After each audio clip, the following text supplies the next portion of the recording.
இளையவர்களுக்கான மாவட்டங்களுக்கு இடையிலான மாநில ஹாக்கி சாம்பியன் சுகுணா கோப்பை 2026 போட்டி வரும் ஏப்ரல் 28ஆம் தேதி முதல் மே 2ஆம் தேதி வரை நடைபெறுகிறது.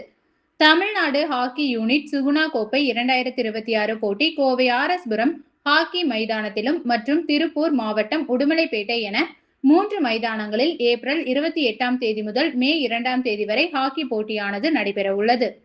தொடர்ந்து இறுதிப் போட்டியானது கோவை ஆர்.எஸ்.புரம் ஹாக்கி மைதானத்தில் நடைபெறுகிறது. அதற்கான பயிற்சி கோவை ஆர்.எஸ்.புரத்தில் உள்ள ஹாக்கி மைதானத்தில் காலை மற்றும் மாலை என வீரர்கள் தீவிர பயிற்சி மேற்கொண்டு வருகின்றனர்.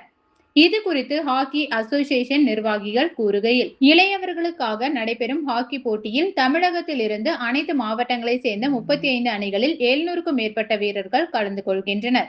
இந்த போட்டியில் கலந்து கொண்டு வெற்றி பெறும் அணிகள் மற்றும் வீரர்கள் தேசிய சாம்பியன்ஷிப்பில் கலந்து கொள்வதற்கு ஒரு முக்கிய பங்கு வகிக்கும் எனவும், இளம் விளையாட்டு வீரர்கள் தங்கள் திறமை வெளிப்படுத்த இந்த போட்டி ஒரு அனுபவத்தை பெற்று தேசிய அளவில் தமிழ்நாடு ஹாக்கியில் வெற்றி தொடர இந்த சாம்பியன்ஷிப் போட்டி ஒரு வாய்ப்பாக அமையும் என ஒருங்கிணைப்பாளர்கள் தெரிவித்தனர்.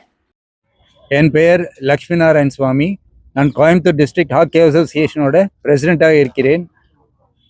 இந்த கோயம்புத்தூர் டிஸ்ட்ரிக்ட் ஹாக்கி அசோசியேஷன் ஆனது வருகின்ற 28 முதல் மே 2ஆம் தேதி வரை ஜூனியர் மென் தமிழ்நாடு ஸ்டேட் ஹாக்கி டோர்னமெண்ட் ஒன்று கண்டக்ட் பண்ண போகிறோம் இங்கே கோயம்புத்தூர் கிரவுண்டில். இதுக்கான ப்ரோஷர் இதெல்லாம் உங்களுக்கு கொடுத்துருக்கோம்.